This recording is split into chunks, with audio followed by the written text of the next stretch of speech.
Quand le stress s'accumule, ce n'est pas seulement dans nos pensées qu'il laisse des traces.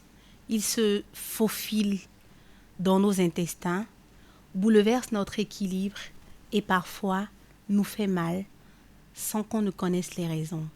Bienvenue, mesdames, messieurs, dans cet épisode des coulisses d'Ismen où nous recevons le docteur Ismaël Gafar Hassani, gastro-entérologue qui mettra les mots sur le lien entre le stress et la santé digestive. Like and subscribe.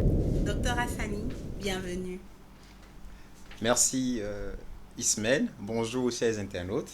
C'est un plaisir d'être sur le plateau des coulisses d'Ismaël. Et je suis docteur Ismaël Hassani, je suis gastro-entérologue.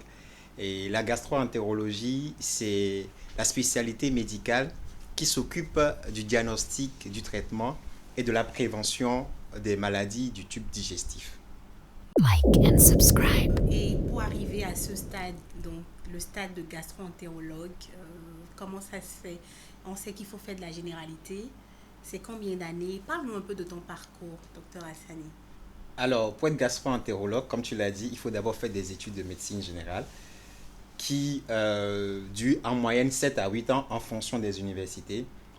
Et j'ai fait les 8 ans de médecine à Cheikh Anta Diop et j'ai poursuivi avec la gastro-entérologie à l'université Cheikh Anta Diop toujours et avec une année et demie en France où j'ai pu effectuer des stages hospitaliers. Super. Donc en moyenne, pour être gastro-entérologue, il vous faut 12 ans d'études après le bac. C'est pas rien. 12 ans quand même d'études, chapeau, bravo. Et puis en tout cas parler aux internautes du lien qu'il y a entre les deux concepts, c'est-à-dire celui du stress et de la santé digestive, parce que je pense qu'on est tout le temps stressé avec la vie d'aujourd'hui qui n'est pas facile, le quotidien, et qu'on ne sait pas forcément qu'il y a un impact, qu'il y a un lien entre les deux concepts. C'est l'occasion de nous dire. Alors, comme tu l'as dit, hein, le stress, c'est un sujet d'actualité. Et moi, je définis le stress comme un phénomène naturel du corps qui envoie au cerveau une alerte en cas d'insécurité. Et on peut comparer ça à une fuite, à un combat. Alors, je vais faire, pour répondre à ta question, je vais faire un petit rappel physiologique. D'accord. De parler de l'être humain qui est une merveille. Hein, Dieu a tellement bien fait les choses que l'être humain, il y a plusieurs systèmes qui interviennent dans le fonctionnement. Et là, ce sur quoi je vais peut-être appesantir mon propos, c'est le système nerveux autonome. Autonome, ça veut dire qu'on n'a aucun contrôle sur ce système nerveux. Et ce système nerveux s'occupe de la digestion, de la respiration, de la fréquence cardiaque, bref, tout ce qu'on ne maîtrise pas, et de notre température corporelle. Alors, dans ce système, il y a deux circuits électriques qui sont parallèles et qui fonctionnent en même temps, mais il y a toujours un qui prend le dessus en fonction des circonstances. Je veux parler du système sympathique et du système parasympathique. Alors, le système sympathique, lui, il est activé en cas de stress, en cas de fuite, parce que c'est ça qui permet d'augmenter la fréquence cardiaque, la fréquence respiratoire, et de l'autre côté, il y a le système parasympathique, qui est plus un système de repos et de récupération qui participe à la digestion. Donc, qu'est-ce qui se passe? C'est-à-dire, quand on est stressé, il y a le système sympathique qui se met en branle, donc comme un accélérateur. Et là, il y a la fréquence cardiaque qui augmente. Et du coup, quand la fréquence cardiaque augmente, la digestion ne se fait pas très bien. Donc, il y a une lenteur à la digestion.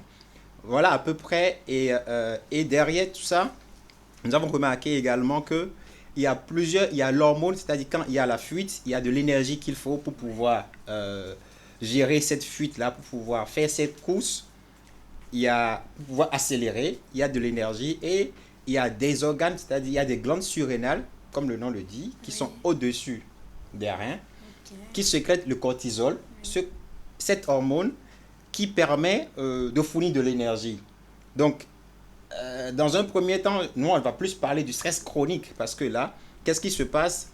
Le cortisol est sécrété en excès, donc il y a beaucoup d'énergie, ce qui fait que vous êtes constamment en action. C'est ça, constamment en action parce que c'est très élevé. Et là, votre système nerveux n'a plus le contrôle parce que le cortisol est sécrété de façon anarchique, on va dire. Et ça a pour conséquence une lenteur à la digestion. Donc, ce qui fait que vous avez les troubles de la motilité intestinale. Qu'est-ce que ça veut dire motilité intestinale? C'est-à-dire les mouvements qui permettent au bol alimentaire, de la digestion de se faire normalement. Donc, vous avez ces troubles-là. Donc, il y a cette lenteur à ce niveau. Et il y a aussi, vous avez certainement entendu, tu as certainement entendu parler, ou les internautes aussi, du microbiote intestinal. Le microbiote, c'est quoi? Le microbiote, c'est, disons, l'ensemble des micro-organismes, des microbes du tube digestif qui participent un peu à la digestion et au bon fonctionnement du système digestif. Et qu'est-ce qui se passe? Il y a des bons et des moins bons. Donc c'est l'équilibre qui permet que les choses se passent bien. Alors, qu'est-ce qui va se passer quand le cortisol est sécrété en excès? Ça veut dire qu'il n'y a plus de contrôle. Il y a une augmentation de la perméabilité intestinale, ce qui fait qu'on a tendance à avoir plus de mauvaises bactéries ou de mauvais microbes qui prennent le dessus. Donc, ce qui fait que ça altère notre microbiote de façon assez importante. Et on va peut-être parler un peu des pathologies que cela peut entraîner sur le long terme, peut-être un peu plus tard dans le développement. Oui, merci d'avoir éclairé en tout cas le rôle, le lien entre les deux concepts. Et j'aimerais que tu nous dises, chez ta patientèle, les symptômes, en tout cas la patientèle qui est confrontée à ceux dont on est en train de parler, les symptômes qui sont très fréquents, les plus récurrents, et nous dit surtout s'ils sont communs, si c'est les mêmes symptômes qu'on retrouve chez les patients aussi, ces symptômes peuvent varier d'un patient à un autre. Alors, ces symptômes varient en intensité selon les individus et les circonstances. Mais il faut retenir que ces symptômes altèrent de façon significative le bien-être quotidien des patients. Alors, les symptômes les plus fréquents, nous allons retrouver les douleurs abdominales, donc souvent à type de crampes. Nous allons retrouver des ballonnements ou des flatulences, donc l'émission de gaz assez fréquente. Et des troubles du transit à type de diarrhée, plus souvent. Diarrhée, constipation, c'est ça. Ou alternance de diarrhée et de constipation, nausées, vomissements et des reflux gastro-œsophagiens. Donc, il y a une partie du contenu de l'estomac qui remonte dans l'œsophage, ou des douleurs ou des brûlures d'estomac.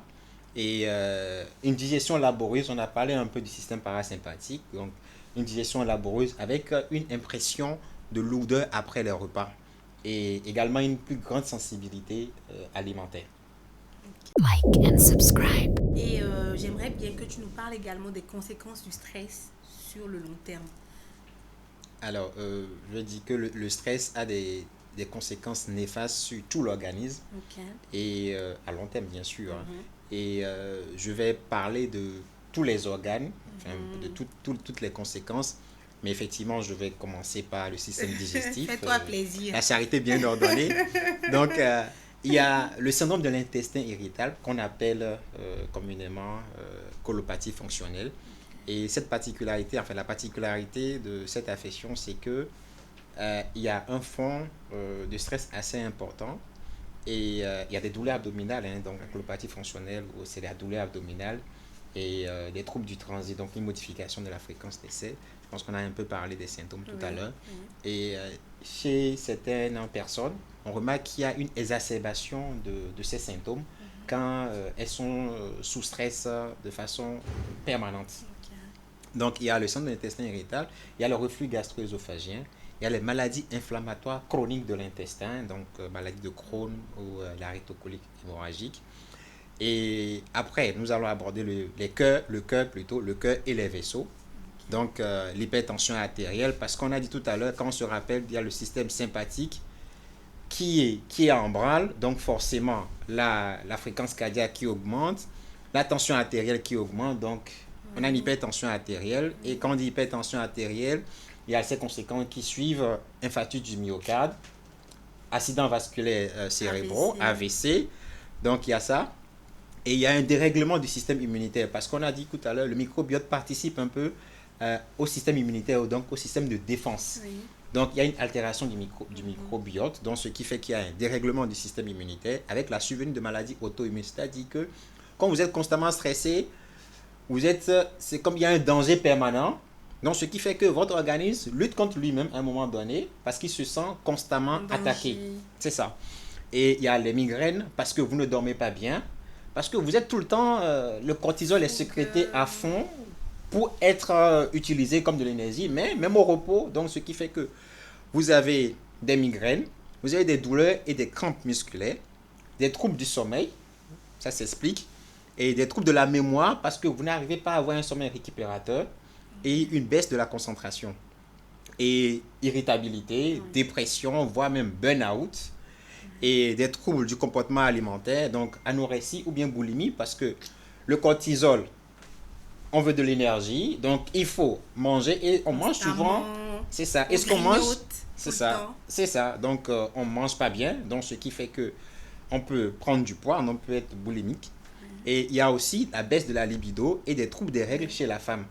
Et ce qui est dangereux aussi, ça peut donner des addictions, telles que la drogue, l'alcool, le tabac, parce qu'on pense pouvoir déstresser, entre griffes, oublier les soucis, et ça nous procure peut-être un plaisir peut-être éphémère, mais on s'en contente et on est sous cette dépendance-là de façon constante. Donc, il y a cette addiction-là qui peuvent créer d'autres problèmes après, parce qu'après, sous l'effet de la drogue, sous l'effet de l'alcool, vous pouvez faire un accident de la circulation. Donc, voilà les conséquences du stress sur le long terme. Like and subscribe. Alors, docteur Hassani, on a été édifié, en tout cas moi particulièrement, et je suis convaincue que c'est le cas des internautes également. Mais j'aimerais bien, avant de quitter le plateau, mon plateau, que tu nous donnes quelques recommandations, quelques conseils sur comment on peut vivre avec le stress. Parce que le quotidien fait qu'on ne peut pas l'éviter à 100%, mais comment trouver le juste milieu tout simplement pour maintenir notre santé. Effectivement, le stress fait partie de notre quotidien actuellement. Il faut pouvoir le gérer. Il faut pouvoir le gérer sans pour autant mettre en péril sa santé. Alors, j'ai quelques recommandations et je vais d'abord commencer par le tube digestif.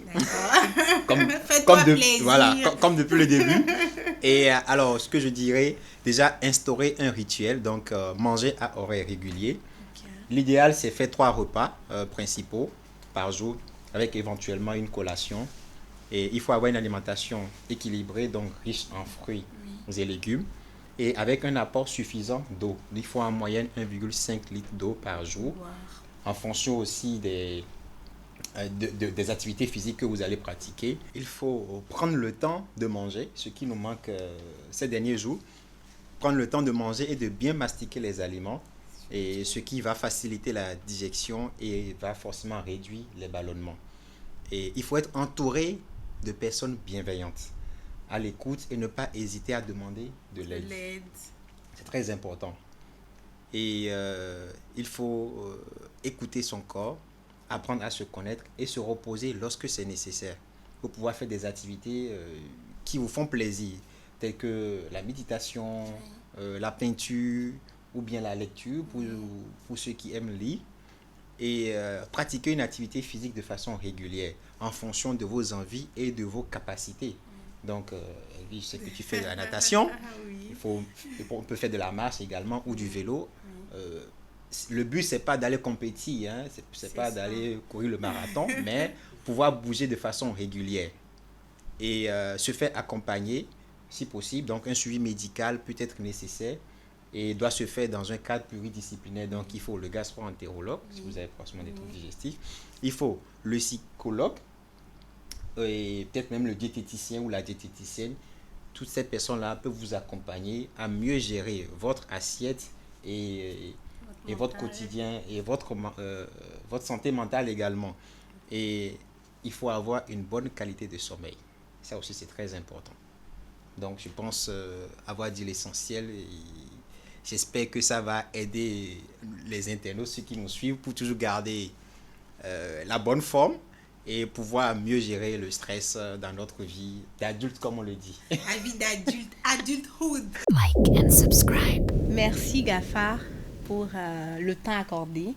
Merci surtout pour les différents conseils qui, je suis sûre, seront utiles aux différents internautes dans le but, en tout cas, de maintenir, d'être en forme, d'avoir une belle santé. Et voilà. Merci Ismaël pour l'invitation.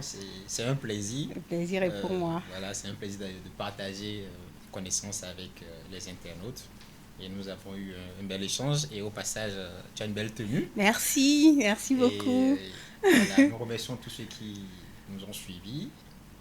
Ma tenue vient de chez Kaifi. Elle est à Mermoz, en face de l'école des Hirondelles, je pense. N'hésitez pas à faire un tour en boutique. Et voilà, abonnez-vous pour les prochains épisodes. C'est un sponsor. Oui, on s'abonne. Like and subscribe.